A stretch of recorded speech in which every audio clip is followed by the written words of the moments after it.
Çoktan idi gözləyirdim bugünü. Mən bilirdim bunu belə olacaq. Bu sahilsiz məhəbbətin sevgini bilirdim ki sonu belə olacaq.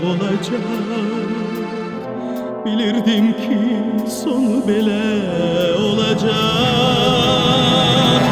Mən bilirdim qorxuludur böyük eşq. Bunu sənə dönə demişdim. O tərsinə dönə bilər tez ya geç.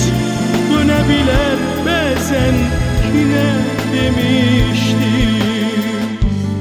Ben görmüştüm, ben bilirdim. Bədbəxt olur insan qəlbən sevəndə. Sen bu acı həqiqətə gülürdün. Mən mi düzəm, sen mi düzsən deyindi. Mən mi düzəm, sen mi düzsən deyindi. Mən bilirdim qorxuludur böyük iş. Bunu sənə dönə demişdim.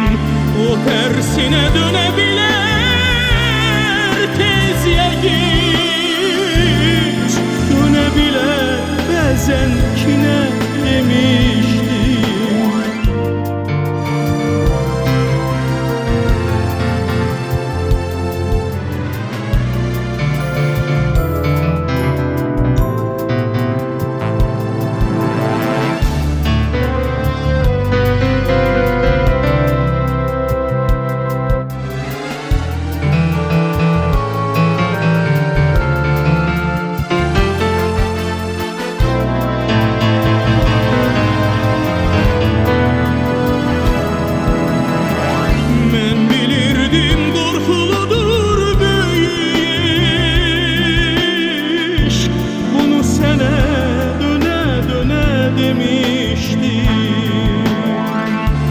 Tersine dönebilir tez ya geç.